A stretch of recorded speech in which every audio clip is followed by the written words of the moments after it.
Okay so hello everyone, welcome to my channel जिसका नाम है ईशा क्लासेस। तो हम स्टडी कर रहे थे अबाउट मैटर टॉपिक, जो क्लास 9 साइंस का टॉपिक है।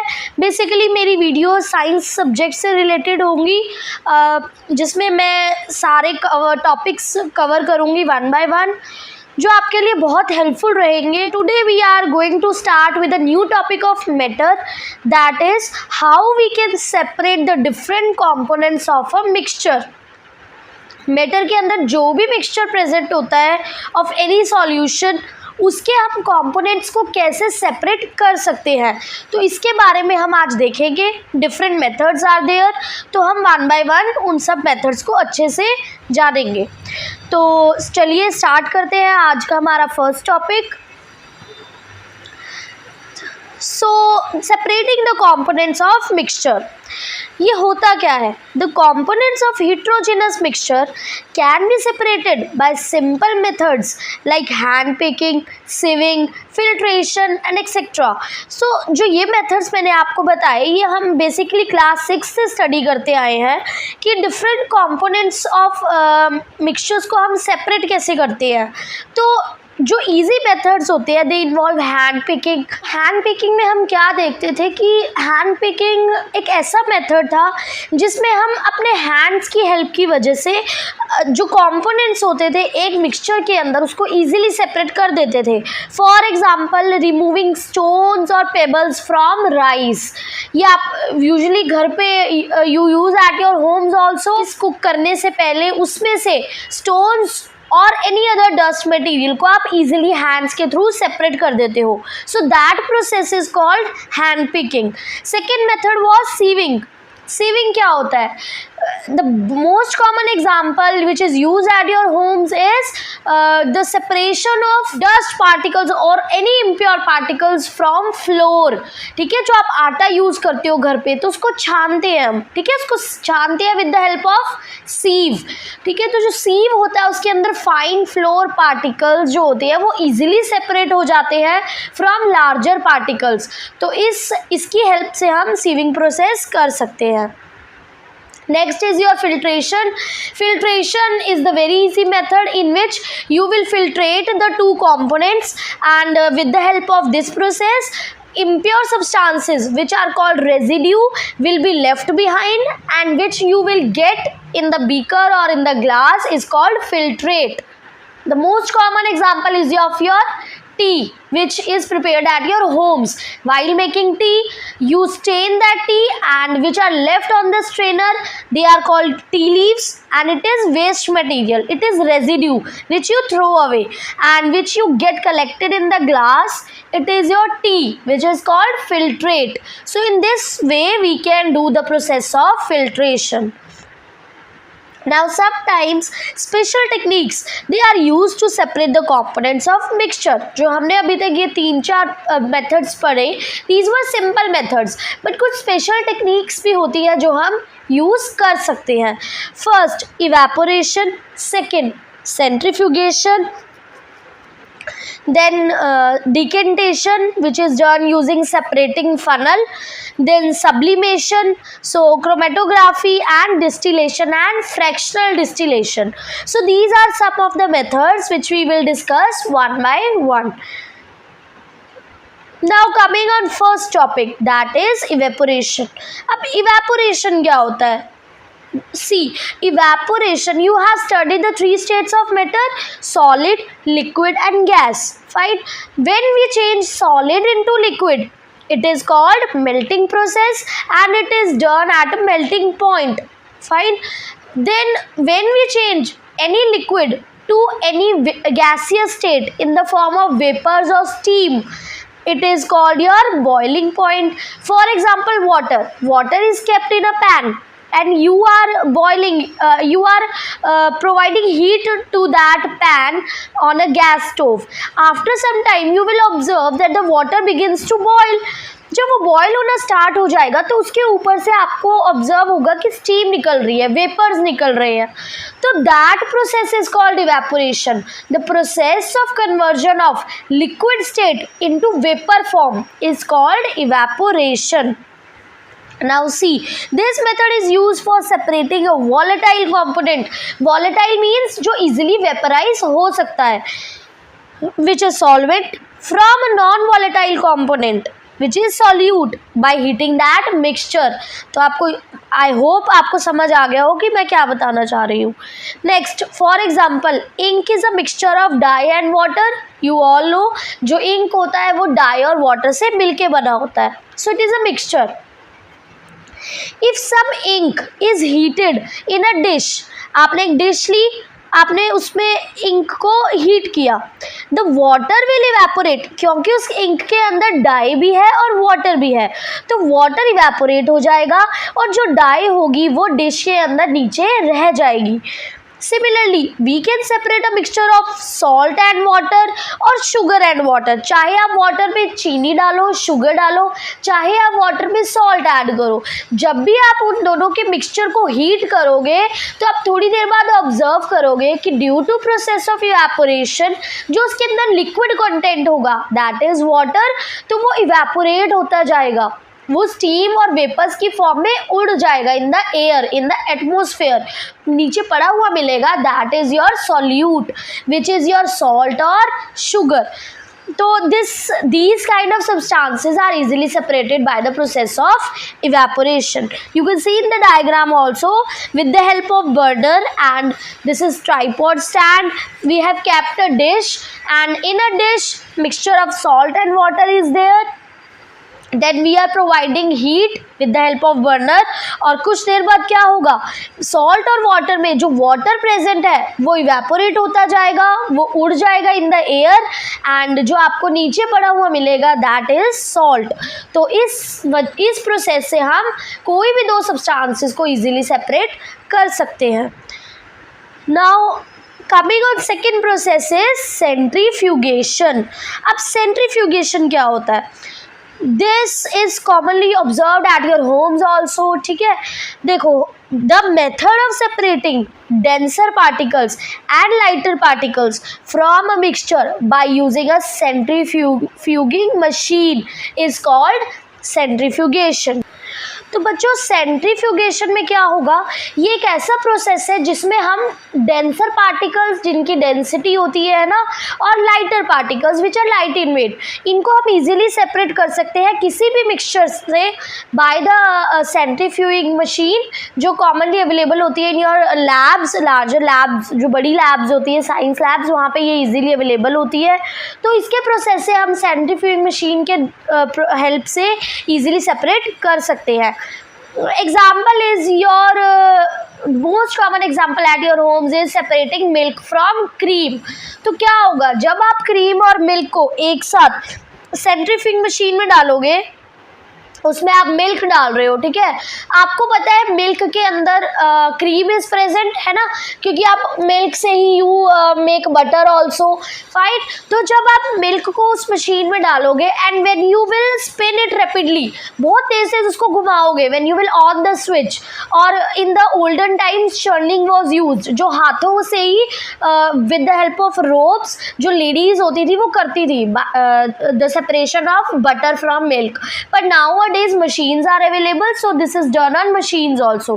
तो उसमें क्या होता है, वो गोल गोल बहुत तेज घूमेगा, जो मिल्क है वो इट विल स्पिन रैपिडली, और जब बहुत तेज वो स्पिन करेगा after some time you will observe, तो जो मिल्क के अंदर से क्रीम है ना वो सेपरेट हो जाती है और मिल्क अलग हो जाता है. In this way you can make मक्खन और यू कैन से क्रीम. तो वो जो क्रीम है वो मिल्क से सेपरेट क्यों हुआ, क्योंकि cream is less denser than milk. ठीक है, उसकी डेंसिटी कम होती है. तो आपको ये पता होना चाहिए कि जो ये प्रोसेस है सेंट्रीफ्यूगेशन, ये डेंसिटी पे डिपेंडेंट है. ड्यू टू डेंसिटी डिफरेंस, एक ज़्यादा डेंसर होगा, एक कम लाइट डेंसर होगा. तो डेंसिटी डिफरेंस की वजह से जो दोनों कंपोनेंट्स होते हैं वो इजीली मिक्सचर में से सेपरेट हो जाते हैं. For example your cream and milk, दोनों की डेंसिटी डिफरेंस है, तो मिल्क में से क्रीम सेपरेट हो गया और आपको वो अलग अलग मिल गया, और इन this way you can separate those components. So this was centrifugation. You can see in the picture also, in the first picture a handle is given. This handle you can rotate by your hands different type of shapes and sizes of centrifugation or churning is available in the market. So this was all about centrifugation. Now coming on next topic, decantation using separating funnel. So what is separating funnel and what is decantation? तो बच्चों separating funnel एक instrument use होता है for this process. It is used in chemistry, in your labs also. You can do the experiment in higher classes, in 9th 10th और 11th 12th. इसमें क्या होता है, separating funnel में ना आप ऐसे दो liquids को डालते हो जिन दो liquids को आपको एक दूसरे से अलग करना है. फॉर एग्जाम्पल आप देख पा रहे हो in the picture, this is separating funnel. ये फनल की शेप में होता है. जो नीचे आप देख पा रहे हो इट इज कॉर्क. ये कॉर्क होता है, ठीक है. जो बीकर पड़ा है ना, बीकर के ऊपर जो है इट इज कॉर्क. इसको आप रोटेट करोगे फॉर ओपनिंग एंड क्लोजिंग, ठीक है. जब आपको ऊपर से लिक्विड बीकर में कलेक्ट करना है तो आप इसको ओपन कर देते हो, और जब आपको लिक्विड का फ्लो रोकना है तो आप इसको क्लोज कर देते हो. और this funnel is attached with the help of stand which you can सी. इस फनल के नीचे हमने एक बीकर रखा हुआ है जिसके अंदर वाटर इज गिवन. अब ये वाटर वगैरह आया कहाँ से, ध्यान से देखो. जो हमने स्टैंड है उसके साथ हमने सेपरेटिंग फनल को अटैच किया हुआ है. In the separating funnel we have added two components. One is kerosene, other is water. In the place of kerosene you can take any oil, any other oil also. So this is a you can see this is a method to separate two components of liquid. One is oil or kerosene oil and other is water. तो अब आप सोचो, you think how will we separate these? With the help of separating funnel. तो देखो इसमें होता क्या है. अब आपने funnel में from the top you have added first water and then from the top you have added kerosene. अब आप देख पा रहे हो kerosene is shown with blue color और water is shown with yellow color. तो जब आपने डाला, आपके मन में माइंड में एक क्वेश्चन स्ट्राइक हुआ होगा कि हमने तो वाटर के अंदर केरोसिन डाला बट ये दोनों अलग अलग क्यों दिखाए हुए हैं ना, why they are not mixing.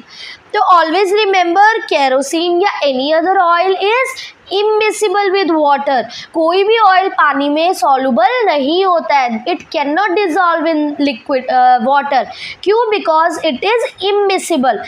Oil पानी में बिल्कुल नहीं घुलेगा क्योंकि वो अलग है, उसकी प्रॉपर्टीज़ अलग है ड्यू टू डेंसिटी डिफरेंस, ठीक है. तो जो वाटर है वो ज़्यादा डेंस होता है एज़ कम्पेयर टू ऑयल, तो ज़्यादा डेंसर होगा वो नीचे आ जाएगा. जो कम डेंसर होगा it will float on the surface. तो जब आप ये this experiment you can do at your home also. आप ऑब्जर्व करना, किसी भी ग्लास में किसी भी चीज़ में आप पानी डालना and add oil into it. आप देखोगे कि वो दोनों अलग अलग रहेंगे, दोनों की लेयर्स अलग अलग सेपरेट रहती है ड्यू टू डेंसिटी डिफरेंस. तो यही बताया गया है इसमें कि आपने ऑयल और वाटर को एक साथ डाला, पर अब आप इसको सेपरेट कैसे करोगे. तो देखो सबसे पहले आप इस कॉर्क को ओपन करोगे from the down.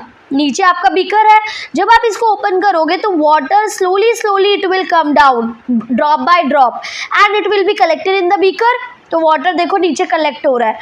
After it is collected down, जब यहाँ पे एट द कॉर्क प्लेस जब ऑयल की बारी आ जाएगी, ऑयल आ जाएगा तो आप उस कॉर्क को बंद कर दोगे, ठीक है. You will close that cork और नीचे आपका बीकर में वाटर कलेक्ट हो जाएगा और in the funnel it is oil और कैरोसिन. तो इन दिस वे ऊपर अलग सेपरेट हो गया, नीचे अलग हो गया, ठीक है. So this is a method for separation of two immiscible liquids, that is oil and water. I hope you understood. Now see the written part. This method is used for separating a mixture of immiscible liquids. So immiscible are those which are not soluble with each other. Liquids separate into different layers depending upon their densities. जो मैंने आपको बात बताई कि जो दो liquids होते हैं उनके अंदर density difference होता है, mass difference होता है, due to which they are separated and they do not mix with each other. For example, if we take a mixture of kerosene oil and water in a separating funnel, जो मैंने आपको बताया, it will form two separate layers of oil and water which you can see very clearly.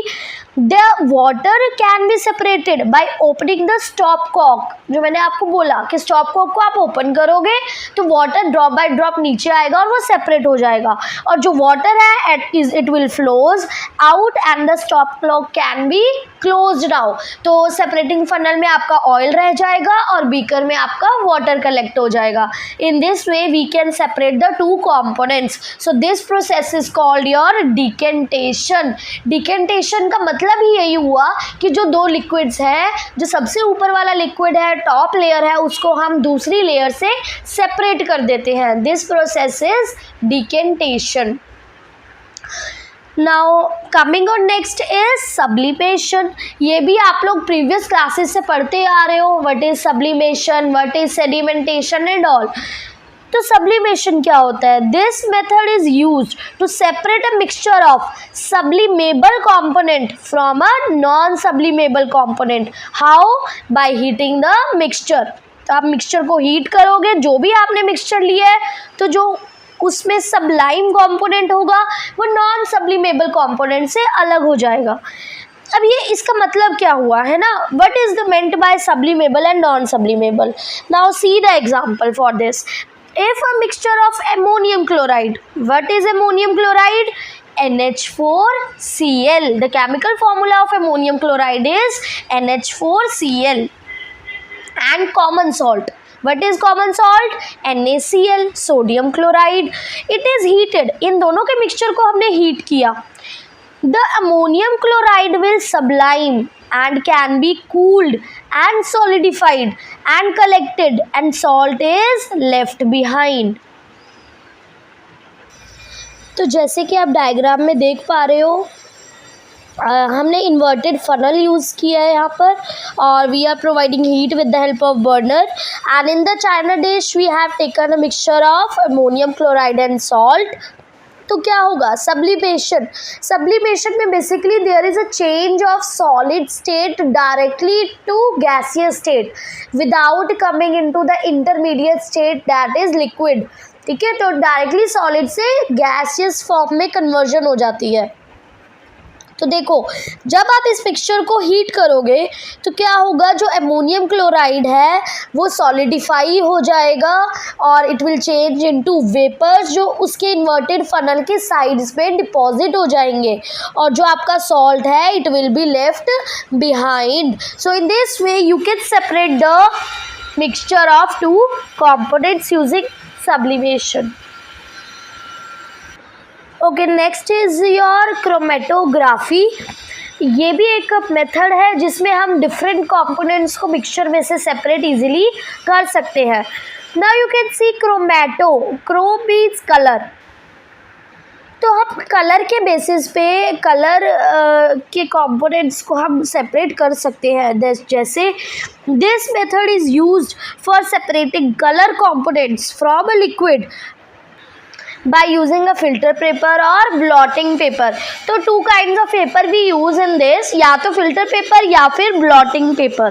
अब हम करेंगे क्या, जैसे आप देख पा रहे हो in the figure also, आपको दो स्ट्रिप लेनी होती है. ठीक है, उसमें आपको ink, you have to put a drop of ink on one side of the filter paper. जो आप नीचे से क्या करते हो, नीचे से ना आप 1 या 2 सेंटीमीटर की लाइन ड्रॉ करोगे and you will mark the centre point of that line. ठीक है, तो सेंटर पॉइंट मार्क करके आपको वहाँ पर इंक की ड्रॉप लगानी होती है. And after that you have to put that filter paper जिसके ऊपर इंक लगाई है into test tube, means in coloured solution. मतलब उसमें जिसको सॉल्यूशन को आपने लिया है बीकर के अंदर, उस पर डिप करना है. तो क्या होगा, आप थोड़ी देर बाद ऑब्जर्व करोगे, क्योंकि इंक आपने लगाया है और ink is a mixture of 2 or more components, coloured components.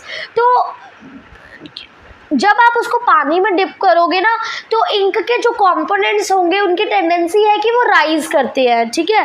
तो जो कंपोनेंट ज़्यादा स्टेबल होगा और ज़्यादा सॉल्युबल होगा पानी के अंदर, वो बहुत जल्दी राइज करेगा, क्योंकि उस फिल्टर पेपर को आपने उस ड्रॉप को, जिस पे ड्रॉप लगाई हुई थी डॉट को, आपने उसको उसके अंदर डिप किया हुआ है। तो ड्यू टू क्रोमेटोग्राफी, मतलब उनकी जो राइजिंग की पावर होती है, लिक्विड्स को अब्जॉर्ब करके राइजिंग की पावर होती है, वो बहुत ज़्यादा होती है। तो जो बहुत ज़्यादा सॉल्युबल होगा वो सबसे ज़्यादा राइज फास्ट करेगा और वो ऊपर तक पहुंच जाएगा, गिविंग इट कलर्ड एरिया। और जो दूसरा होगा वो स्लोली ऊपर तक जाएगा। In this third picture you can सी, ये देखो, ये फिल्टर पेपर डिप किया गया है लिक्विड में, और जो इसका पूरा एरिया है वो पानी से वो हो चुका है, सोक हो चुका है। एंड जहाँ पे आपने देखो इंक लगाई थी वहाँ से ये राइज करना शुरू हो गया है, गिविंग इट डिफरेंट कलर। सबसे पहले पिंक कलर आ रहा है, फिर ग्रीन, फिर येलो, ठीक है। तो जो सबसे ऊपर आया येलो, इस कॉम्पोनेंट की सबसे ज़्यादा राइजिंग पावर थी। तो due to this process, when different coloured components are separated, this process is called chromatography. Fine, I hope you all understood. Now coming to next process is distillation. अब distillation क्या होता है? So distillation method is used for separating a mixture of miscible liquids.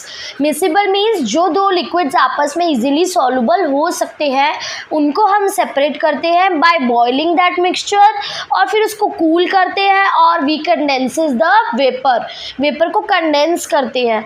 So this type of distillation can be done by two methods. One is simple and other is fractional.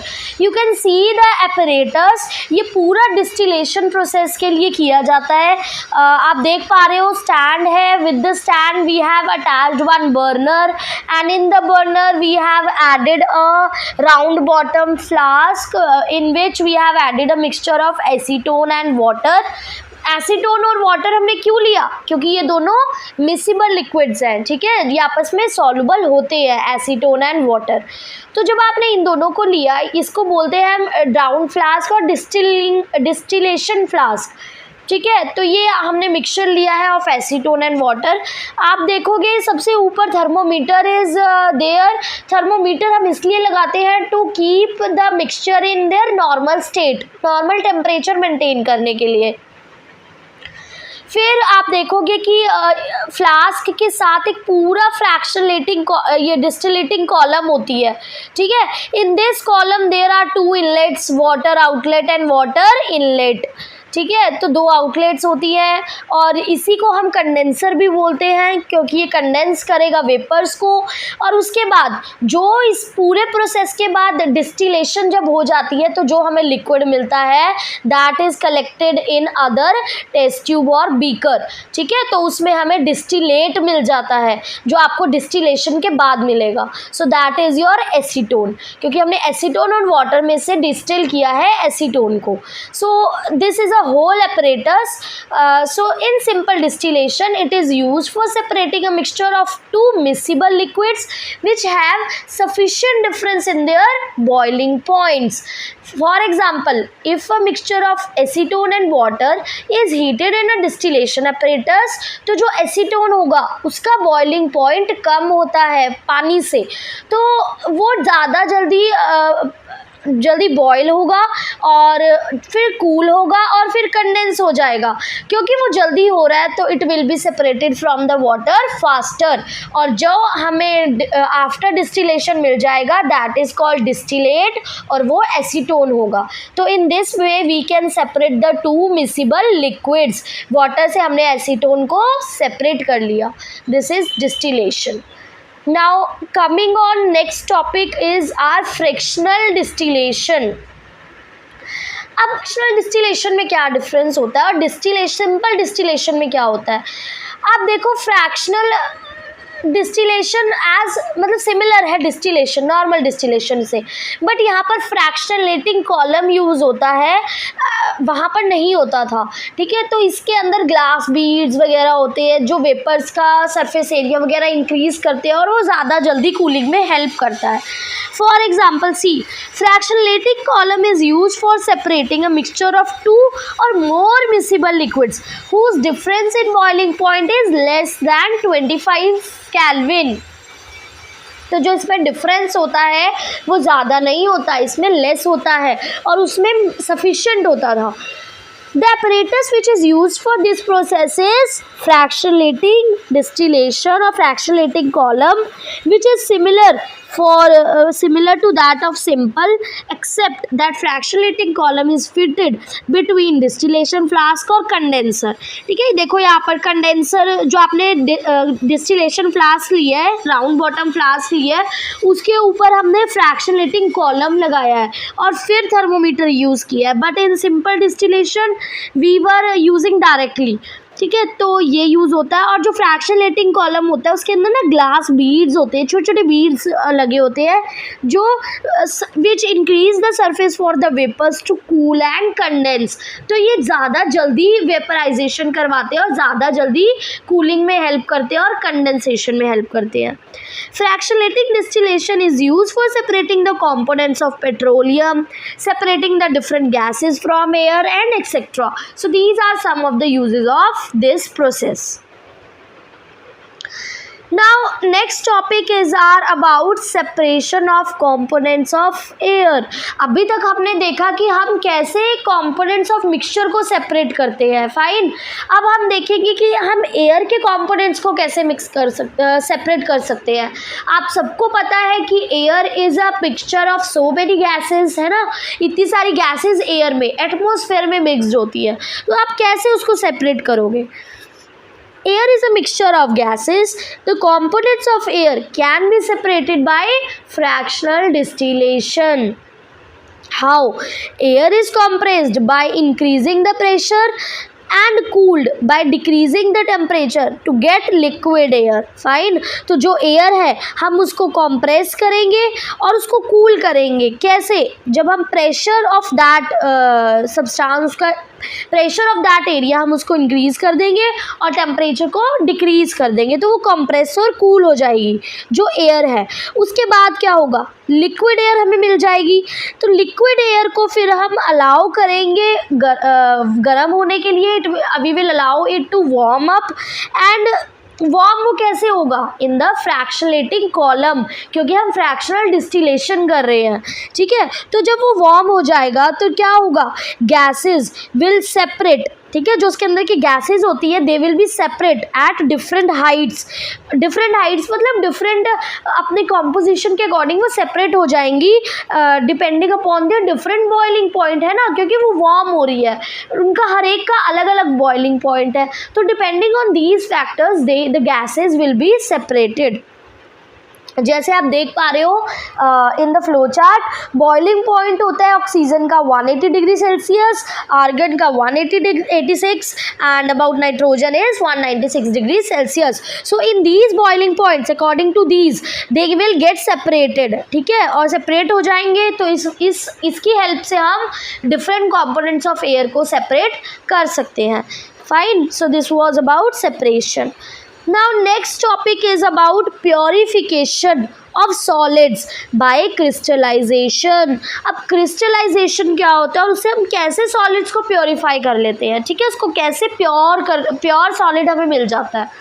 See, crystallisation क्या होता है, it is the process of obtaining a pure solid in the form of crystals from its solution. आप कोई भी liquid solution ले रहे हो, कोई भी मिक्सचर ले रहे हो, जब आप उसमें से चेंजेस करके आपको जब प्योर सॉलिड मिल जाएगा जो सॉलिड फॉर्म में होगा और वो बहुत लस्ट्रस हो सकता है और उसे आपको बोलोगे क्रिस्टल, कि आपको क्रिस्टल ऑब्टेन्ड हुआ है, ठीक है। तो इस प्रोसेस को जब हमें क्रिस्टल मिल जाता है, this process is called crystallization. Example, by crystallization we can obtain pure copper sulphate from its solution. तो अगर किसी भी सॉल्यूशन में कॉपर सल्फेट प्रेजेंट है तो हम उसको अलग कर सकते हैं और उसका क्रिस्टल ऑब्टेन कर सकते हैं. डिजॉल्व, अब आपको कैसे मिलेगा क्रिस्टल, है ना, कॉपर सल्फेट का. आप देख पा रहे हो नीचे, देखो प्योर कॉपर सल्फेट क्रिस्टल आपको मिला हुआ है blue colour. How, from powdered impure copper sulphate. तो अब आपको ये कैसे मिला वो देखो. Dissolve about 5 gram of copper sulphate, जो पाउडर वाला है, in minimum amount of water. ठीक है, जो पाउडर्ड फॉर्म है उसको आप मिनिमम अमाउंट ऑफ वाटर में डिजॉल्व करो. Filter that solution to remove the impurities. अब आप फिल्ट्रेशन प्रोसेस करो ताकि जो इम्प्योरिटीज है वो सेपरेट हो जाए. Evaporate the solution in a china dish. अब आप क्या करोगे, स्टैंड लोगे, उसके साथ उसके नीचे बर्नर अटैच करोगे, देन आप उसके ऊपर वायर गॉज रखोगे एंड चाइना डिश आप रखोगे और उस चाइना डिश के अंदर आप इन दोनों का मिक्सचर डाल दोगे. किसका, कॉपर सल्फेट का विद वाटर. ठीक है, अब आप उसको हीट प्रोवाइड कर रहे हो कॉन्टिन्यूसली, तो क्या होगा, जो उसके अंदर सॉल्यूशन है, जो पानी है, इट विल गेट इवेपोरेटेड. तो evaporate the solution in a china dish to get a saturated solution. Now what is saturated solution. बच्चों, जब भी हम किसी सॉल्यूशन को, लिक्विड को हीट करते हैं तो एक ऐसा पॉइंट आएगा जब हम उसमें इतना ज़्यादा सॉल्यूट नहीं ऐड कर सकते. किसी भी, जैसे फॉर एग्जांपल वाटर है एंड शुगर इज़ देयर, आप एक मिनिमम अमाउंट ऑफ वाटर में लेट्स से आप 1 स्पून ऐड करोगे, 2 स्पून ऐड करोगे, 3 करोगे एट मैक्स. पर क्या आप उसमें ज़्यादा से ज़्यादा सॉल्यूट ऐड कर सकते हो? नहीं, it will not be able to dissolve. क्यों? क्योंकि उसका सैचुरेटेड पॉइंट आ चुका है. तो सैचुरेटेड पॉइंट किसी भी सॉल्यूशन का वो पॉइंट होता है जब हम उसमें और सॉल्यूट ऐड नहीं कर सकते. ठीक है, तो इसका भी सैचुरेटेड पॉइंट हमें मिल जाएगा. तो जब हमें मिल जाएगा, फिर जब हमें नीचे सॉलिड दिख जाएगा और पूरा पानी इवेपोरेट हो जाएगा, we will cover the solution with a filter paper and will allow it to cool. अब हम उस चाइना डिश में जो भी है उसको कवर कर देंगे विद फिल्टर पेपर और उसको कूल होने के लिए छोड़ देंगे. After some time you will observe कि जो प्योर कॉपर सल्फेट के क्रिस्टल्स है वो चाइना डिश में बन जाएंगे. They will get formed. So in this way you can get pure crystals by the process of crystallization. I hope you all understood. Now next topic is about types of pure substances. अब हमने देखो crystallisation से हमने pure substances को purification की solids की. अब हम देखेंगे प्योर सब्सटेंसेस होते कितने टाइप्स के हैं. तो they are basically of 2 types, elements and compounds. अब एलिमेंट्स क्या होते हैं ये मैंने आपके साथ पहले भी डिस्कस कर लिया है. Elements is basic form of matter which can not be broken down into simpler substances by chemical reaction. क्यों नहीं इसको ब्रेक डाउन कर सकते? क्योंकि पहले ये सिंपलेस्ट फॉर्म होती है, हम इसको आगे चेंज फर्दर नहीं कर सकते. Elements are of further 3 types. तो 3 टाइप ऑफ एलिमेंट्स होते हैं. First is metals, then non metals and metalloids. The metals, non metals and metalloids, इसके बारे में आप डिटेल में स्टडी करोगे in your later sections. Metals क्या होते हैं? बहुत लस्ट्रस होते हैं, शाइनी होते हैं, मेलिएबल होते हैं. Malleable means they can be broken down into thin sheets. जैसे कि एल्यूमिनियम है ना, आप फूड कवर करते हो इन एल्यूमिनियम शीट्स, तो उसकी मेलिएबिलिटी की प्रॉपर्टी होती है. देन डक्टाइल होते हैं. कोई भी मेटल होगा वो डक्टाइल होगा. दैट मीन्स किसी भी मेटल को हम उसकी शेप को चेंज करके उसको थिन वायर्स में कन्वर्ट कर सकते हैं. Then they are good conductors of heat and electricity and they are sonorous also. Sonorous means वो साउंड प्रोड्यूस करते हैं जब हम उनको हैमर के साथ स्ट्रक करेंगे. So these are some of the properties of metals. In detail you will study in later chapters. Examples of metals are iron, aluminium, zinc, mercury, copper, silver and gold. Next is properties of non-metals. So non-metals are opposite to metals. They are not lustrous, they are not malleable and not ductile. They are poor conductors of heat and electricity and they are not sonorous. So examples are hydrogen, oxygen, nitrogen, iodine, sulfur, carbon, phosphorus and etc. So these are metals and non-metals. Third category is about metalloids. So students, some elements are those which are not metals and not non-metals, पर उनकी properties ना in between होती है, between those of metals and non-metals. तो कुछ properties उनकी metal से मिलती है और कुछ properties उनकी non-metal से मिलती है, तो हम उनको metalloids categorize कर देते हैं. तो metalloids are elements which show some properties of metals and some properties of non-metals. तो ये आपके ना periodic table जब आप study करोगे in later classes, तो periodic table में ना सबसे बीच में present होते हैं ये अलग से. So these are metalloids. For example, boron, silicon, germanium, etc. These are metalloids. Now coming on our last topic of today's session is compounds. Now elements के बारे में हमने देख लिया, अब हम देखेंगे कि compounds क्या होते हैं. तो आपको नेम से ही पता लग रहा है कि compound क्या होगा. ऐसा सब्सटेंस होगा जो 2 और मोर एलिमेंट्स के मिलने से बना होगा. तो it is a substance composed of 2 और more elements which are chemically combined together in a fixed ratio. जो कंपाउंड्स मिक्स होते हैं वो एक फिक्स्ड रेशो में कंबाइन होते हैं. फॉर एग्जांपल वाटर कैसे बना है? H2O by combining H and oxygen. Carbon dioxide CO2, sugar, salt, iron sulfide, etc. Now what are the differences between mixtures and compounds? Mixture is composed of 2 or more elements or compounds which are mixed together. A compound is composed of 2 or more elements which are chemically mixed together. Mixture में कोई chemical nature नहीं होता, पर compound में chemically mixed होते हैं. Then composition of components is in any ratio. Mixture में वो ratio कुछ भी हो सकती है. It is not fixed. पर compound में उनकी ratio fixed होती है. Then mixture shows the properties of components.